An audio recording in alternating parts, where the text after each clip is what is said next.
ఈ సమస్త ప్రపంచము జగదానందకారకుడైన ఆ శ్రీమన్నారాయణునిచే సృష్టించబడి మాయచేత ఓలలాడుతోంది. మాయ యాం మా ఇతి మాయ అంటే ఏదైతే లేదో అది ఉన్నట్లు కనిపించడమే మాయ.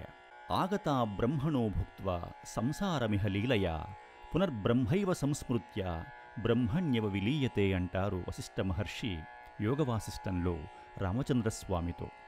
అనగా ఈ మాయ బ్రహ్మము నుండి ఉద్భవిస్తోంది రామ, లీలామాత్రంగా సంసారమును స్మరిస్తోంది, తనివితీరా అనుభవించి మరలా తన బ్రహ్మవిద్యచే సంసార నాశనము చేస్తోంది. చివరకు బ్రహ్మమును తెలుసుకుంటూ బ్రహ్మమునందే లీలమవుతోంది. అంటే జగన్నాటక సూత్రధారి అయిన ఆ వాసుదేవునిచే సృష్టించబడిన మాయచేత మనమందరం నేను, నాది, నావాళ్లు అనే మోహంతో కప్పబడి మనకు కనిపించేది అనుభవించేది నిజమని నమ్మి మనసస్తు పరాబుద్ధి అన్నట్లు అజ్ఞానులకు మనసు చెప్పినట్టు బుద్ధి ఆడుతుందన్న సందంగా అజ్ఞానాంధకారమనే బావిలో పడి కొట్టుమిట్టాడుతున్నాం.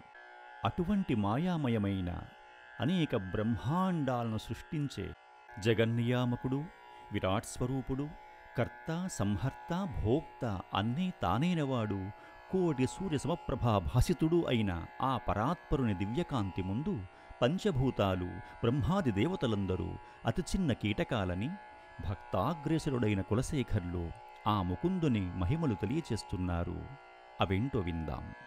పృథ్వీరేణురణు పయాంసి కణికాః ఫల్గుస్ఫులింగో లఘుః తేజో నిశ్వసనం మరుత్తనుతరం రంధ్రం సుసూక్ష్మం నభః క్షుద్రారుద్రపితామహ ప్రభృతయః కీటాః సమస్తాః సురాః దృష్టే యత్ర స తావకో విజయతే భూమావధూతావధి.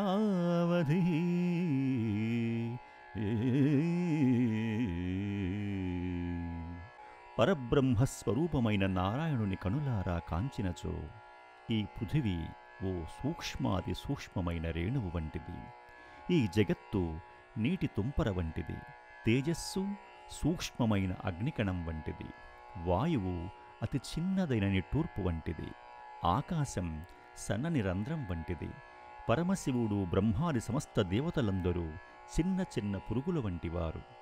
పరబ్రహ్మస్వరూపమైన ఆ శ్రీమన్నారాయణుని మహిమ అవధులు దాటి విరాజిల్లుచుందని తెలుసుకోండి.